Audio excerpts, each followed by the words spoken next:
Y se me hace algo impresionante, ¿no? Que esas dos pequeñas camaritas, ¿verdad? Cuando una persona está delante ahí de mí, y me pongo a pensar qué ha pasado a través de todas esas ventanas, qué tanto han visto qué tanto han grabado esas cámaras fotográficas, qué peligros han visto, dónde han ido, ¿verdad? Y saben lo maravilloso de estas dos pequeñas camaritas que Dios nos puso ahí, es que son totalmente diferentes en cada persona, ¿no? Cada iris es totalmente diferente, por eso es que podemos, las personas de los celulares se dieron cuenta de esto y ahora inventaron que nos ponemos ahí, parecemos locos con nuestro celular así, ¿no? Y lo ponemos para que se desbloquee. Antes era la huella, ¿no? del dedo, y ahora pues ya inventaron, como se dieron cuenta que el iris es totalmente diferente, pues ponemos nuestra cara ahí en el celular, ¿no? Y no es por lo feo, sino por el iris que lo desbloquea el celular inmediatamente, ¿no? Ya se desbloquea el celular, ¿no? Entonces, esas cámaras que Dios puso ahí son increíbles.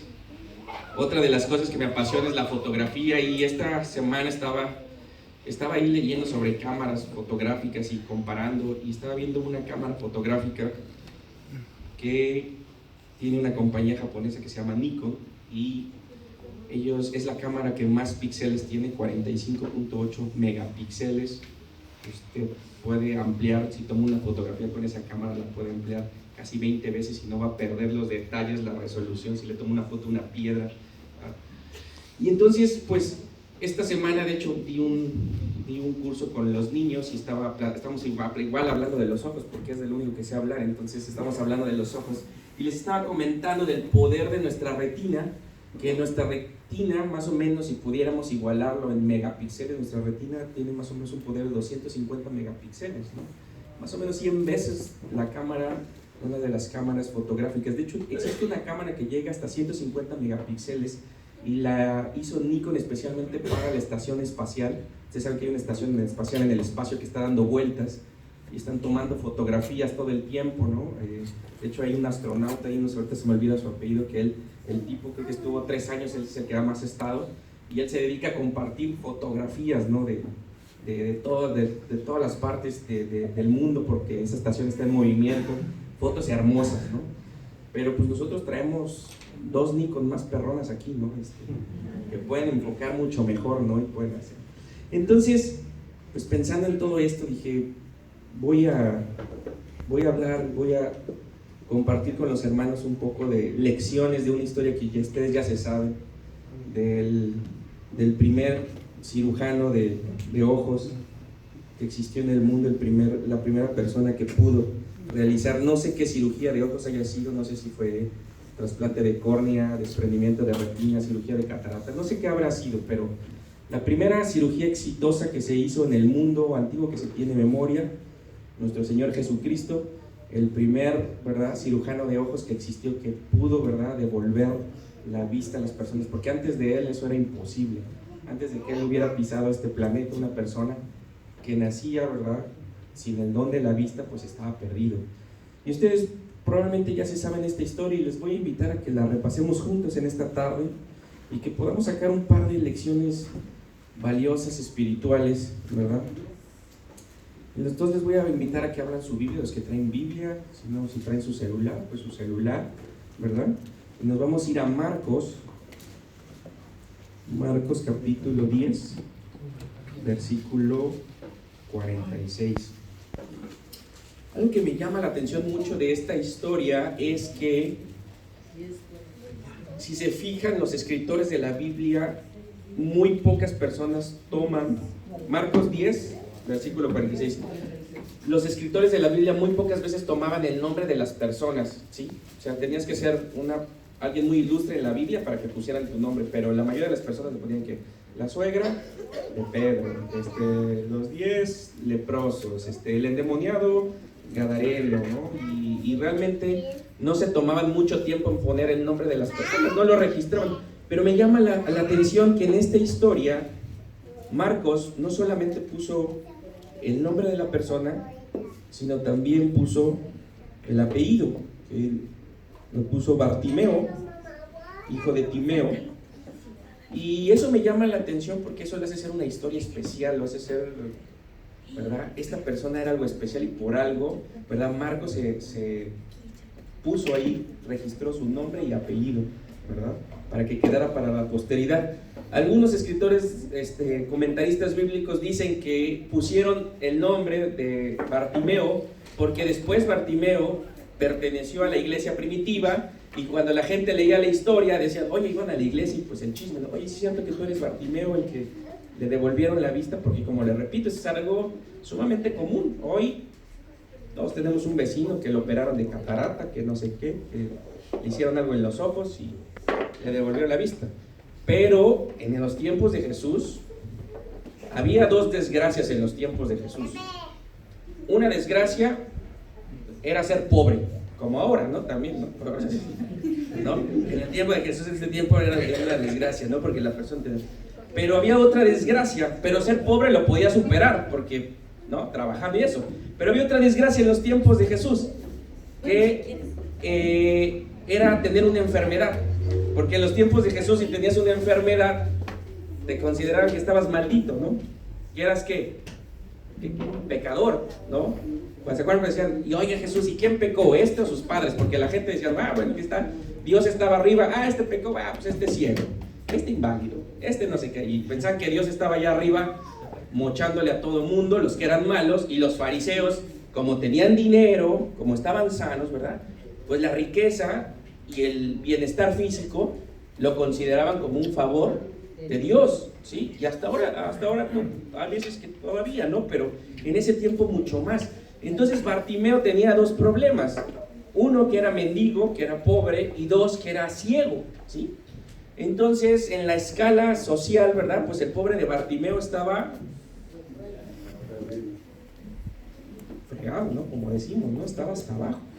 Entonces, nos dice el relato bíblico que entonces Bartimeo no tenía ninguna esperanza, porque como les repito, cuando estaba la pobreza, ¿verdad? Pues había una posibilidad de ganar dinero, ¿verdad? Recibir una herencia. ¿Se acuerdan de la parábola que el que era pobre pero se halló un terreno y en el terreno encontró un tesoro y fue y vendió lo poquito que tenía y compró el terreno y que ahora ¿qué se hizo? Se hizo rico. Pero Bartimeo tenía un defecto, que era marcado socialmente porque estaba ciego y la gente lo consideraba como una persona pecadora. Y para colmo, Bartimeo estaba solo, ¿verdad? ¿Se acuerdan cuando estaban las personas en el estanque de Betesda y Jesús llegó y verdad que había algunos y les decía, es que no tengo quien me aviente al agua? Porque hay veces que de algunas gentes, cuando estaban inválidos o algo, pues la gente les daba lástima y los ayudaban. Pero en este caso la Biblia nos relata que Bartimeo era pobre, era mendigo, era ciego y estaba solo. No había nadie con él, o sea, solo y su alma. En peor situación no podía estar Bartimeo. Entonces, dice el relato bíblico, ¿verdad? Que él vivía ¿en qué ciudad? En Jericó, ¿verdad? Entonces, si ustedes recuerdan, Jericó era una ciudad que estaba cerca a otra ciudad muy importante para los judíos de ese tiempo, que era ¿cuál ciudad? ¿Se recuerdan? Jerusalén. Todas las personas que iban a la fiesta de la Pascua tenían que pasar por Jericó. Hagan de cuenta como que el 12 de septiembre todos los que van a la villa tienen que pasar por Chalco, ¿no? Digamos, ¿no? Entonces, pues por ahí, pero pues ahorita pasan en coche o en bicicletas, no sé la experiencia. Pero en ese tiempo todo el mundo tenía que pasar caminando, ¿no? O en burro, o ahí, pero no podían ir tan recio porque iba muchísima gente. Entonces, ¿verdad? Esa era como que la parada esperada. Jericó estaba como a 10 kilómetros antes de llegar a Jerusalén y la gente llegaba ahí, descansaba, cargaba provisiones, estaba el Oxxo de ese tiempo, pues compraban lo que iban a necesitar allá, si se les olvidó algo, ¿no? Se olvidaron las teleras, pues ahí las pasaban a comprar, porque allá en Jerusalén están muy caras, y entonces la gente tenía que pasar por ahí. Entonces Bartimeo sabía eso. Entonces el negocio de Bartimeo, la poca esperanza de Bartimeo era cada año esperar esa manifestación tan grande de gente que pasaba por ahí, pues ponerse ahí y que alguien le pudiera dar algunas monedas, que alguien le pudiera, ¿verdad?, extender alguna gratitud, algo, ¿verdad?, para que Bartimeo pudiera subsistir por este problema tan importante que tenía. Pero saben, ese año era un año diferente, porque Bartimeo había escuchado 365 días antes de que pasara la caravana. Y otra cosa que era muy importante es que las caravanas en ese tiempo normalmente venían casi juntas.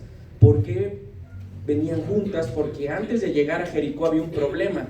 Se supone que había dos Jericó: Jericó la nueva, que es donde está el relato bíblico, y había otra Jericó, la Jericó que se cayó cuando Josué, ¿verdad? ¿Se acuerdan que dieron vueltas y todos gritaron y se vino abajo? Quedó como un tramo más o menos de 5 o 6 kilómetros. Entonces esa zona era muy peligrosa, era una zona como escarpada, y ahí asaltaban, ¿no? Más o menos como hoy, pero en ese tiempo pues, ya también había malhechores. Y entonces la gente trataba de irse, ¿verdad? En grupo, ¿verdad? Para que no lo fueran a asaltar. Entonces Jericó, ¿verdad? Esa parte, de hecho sabemos la parábola, que a una persona lo asaltaron, y ya saben, los levitas lo encontraron ahí porque esa zona era peligrosa. Entonces dice que Bartimeo pues esperaba cada año eso, pero este año era diferente porque Bartimeo había escuchado historias, ¿verdad? De un personaje que se llamaba Jesús. Y Bartimeo había escuchado noticias de que Jesús había resucitado gente, que Jesús había sanado gente, que había curado la lepra, que había resucitado muertos, ¿verdad? Entonces él pensó, si Jesús ha curado leprosos, que la lepra era imposible curar, si ha podido resucitar muertos, entonces a lo mejor él puede, ¿verdad? Él puede recobrarme la vista. Entonces dice que Bartimeo este año ya no era como cada año, que él nada más iba a esperar a ponerse ahí, extender la mano, gritar una limosna, por favor, ayúdenme, lo que puedan dar, sino que Bartimeo este año tenía la mentalidad de que él se quería encontrar con Jesús, ¿verdad? Él sabía que Jesús iba a pasar por ahí, y él sabía que se podía encontrar con Jesús, y él tenía la convicción, ¿verdad?, de que Jesús podía recobrar la vista. Él nunca lo había visto, no había escuchado noticias, ¿verdad?, como ahora que dicen, bueno, a lo mejor era ciego, pero escuchó el radio, por ahí, o alguien le comentó. Esto todo se había ido de boca. En ese tiempo no había redes sociales, pero a él le habían llegado estos rumores, y él los había aceptado y lo había tomado como una verdad, que Jesús podía recobrarle su vista. Entonces, vamos al versículo 47. Dicen en el 46: entonces vinieron a Jericó, y al salir de Jericó él y sus discípulos y una gran multitud, Bartimeo, el ciego, hijo de Timeo, estaba sentado junto al camino mendigando. Y oyendo que era Jesús Nazareno, comenzó a dar voces y a decir: Jesús, hijo de David, ten misericordia de mí. Y muchos le reprendían que se callase, pero él le clamaba mucho más: Hijo de David, ten misericordia de mí. Ok, ahora vamos a detenernos en esos versículos. Dos cosas muy importantes. Una, la que me llama la atención, es que le dice, ¿cómo es que Bartimeo se refiere a él? Jesús, hijo de David, ¿verdad? Cuando Bartimeo hace esa aseveración, dice Jesús, hijo de David, uno es de que él no le dijo Jesús Nazareno, ¿no? Le dijo Jesús, hijo de David. Al Bartimeo, al hacer esta aseveración, Bartimeo estaba reconociendo que Jesús era el Mesías, ¿sí? Ahora, ¿cómo sabía Bartimeo que era el Mesías? Nunca lo había visto, nunca se había encontrado con él. ¿Había escuchado sermones de Jesús? No. Nunca. Pues ¿cómo lo iba a escuchar? No, puso YouTube y ahí escuchó un sermón de Jesús que, no, si es el Mesías, mira cómo habla. Jamás en su vida lo había escuchado, pero él, por lo que le habían contado, por el testimonio que le han dado, él en su corazón ya había creído, sin verlo y sin escucharlo, y ya tenía la fe de que Jesús podía recobrarle la vista, ¿sí? Ahora, quiero contrastar esto de Bartimeo con otros personajes de la Biblia, y vámonos a ir así rapidísimo, porque la de los dientes me dejó muy poco tiempo. No sé. Vamos a ir a Juan, ¿verdad? 11. Habían convivido con él, dice que Jesús iba hasta a comer a su casa, ¿no? Ellos eran VIP, Jesús De las pocas personas con las que convivió más en este mundo fue con ellos tres. Jesús se daba ellos se daban el lujo de que Jesús iba a comer a su casa. Pudieron convivir con ellos. Jesús perdonó a María, ¿se acuerdan? Cuando la querían apedrear, ¿verdad? Entonces, ¿conocían o no conocían a Jesús? Entonces dice que Lázaro se enfermó. ¿Y qué le pasó? Se murió. ¿Quién sabe qué le dio? A lo mejor un infarto o algo, no sé. Bueno, no creo que sea un infarto porque estuvo varios días malo, pero se murió. Entonces, en el versículo 21, Marta ya llegó, le dijeron: Jesús, Lázaro está enfermo, tienes que venir. Jesús como que, bueno, sí, vamos, se fue un poquito tranquilo, ¿verdad? Como parecía como que no tenía mucha prisa en llegar a sanarlo. Entonces llega y lo primero que dice Marta: Señor, si tú hubieses estado aquí, mi hermano no se hubiera muerto. O sea, la primera cosa es que le reclama a Jesús: oye Jesús, si tú hubieras estado acá, pues no se hubiera muerto. ¿Qué pasó? Te mandamos a llamar, ¿no? ¿Y qué le dice Jesús? Jesús le dice: tu hermano resucitará. ¿A qué se refería Jesús? Que iba a revivir. Ahora, ¿le creyó Marta, sí o no? No, por la contestación que dice Marta, le dijo: sí, Señor, yo sé que resucitará en la resurrección y en el día postrero, bla, bla, bla, sí, porque es adventista y es bautizado, y pues cuando venga la trompeta, pues, se va a levantar. No, pero Jesús, ¿cuándo está haciendo? Tu hermano resucitará hoy. Y Marta le creyó. No, Marta conocía a Jesús, Marta había convivido con él, Marta lo había visto hacer milagros, ¿verdad?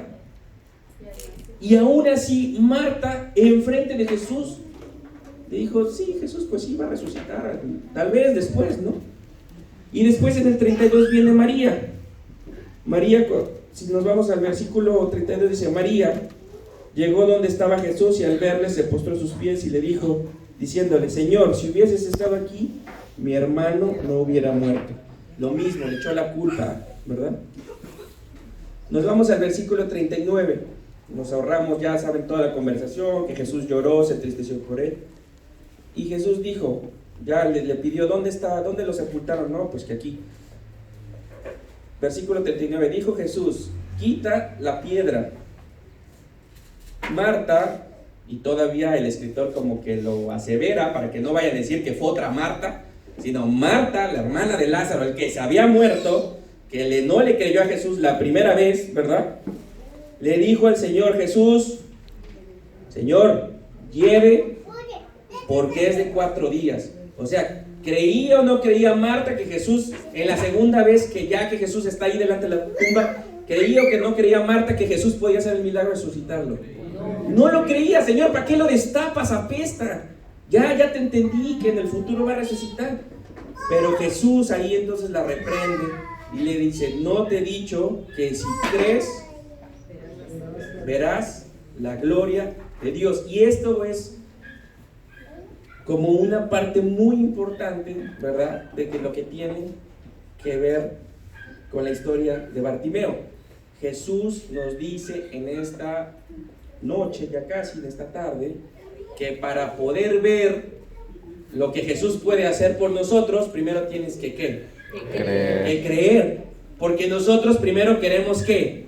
Ver. Señor Jesús, si tú haces esto por mí, yo entonces voy a ir a la iglesia y me voy a comportar bien. Si tú haces este milagrito por mí, Jesús, entonces yo me voy a portar bien.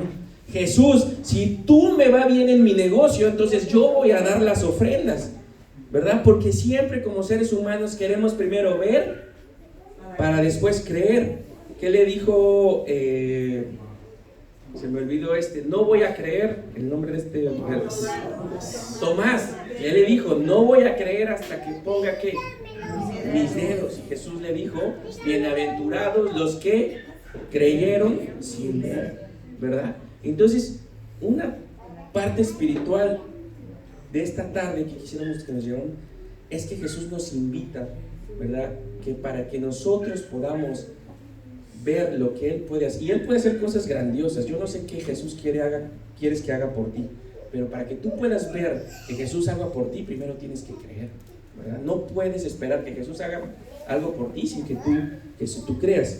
Y eso nos lleva a la segunda parte de la historia de Bartimeo. Vámonos rapidísimo al versículo 48. Y muchos reprendían para que se callase, pero él clamaba mucho a gran voz.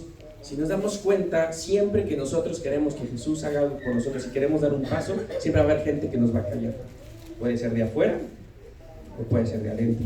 Pueden ser nuestros mismos hermanos de Dios. Ay, tampoco te la creas mucho, no seas tan santo, no seas tan saturrón. Sí está bien venir, pero no tanto, no te emociones tanto, ¿no? Entonces a veces pasa. Pero dice que Bartimeo clamaba más a gran voz.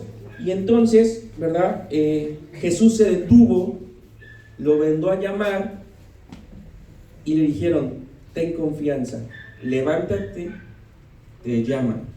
Y entonces él, arrojando su capa, que era lo único que él tenía, su capa, su única protección, su capa le ayudaba para dormir, lo único que él tenía, ¿sabes qué? Jesús lo arrojó para dar ese paso de fe y ir con Jesús. Y entonces respondió Jesús y le dijo: ¿qué quieres que te haga? ¿No les parece ridícula la pregunta de Jesús?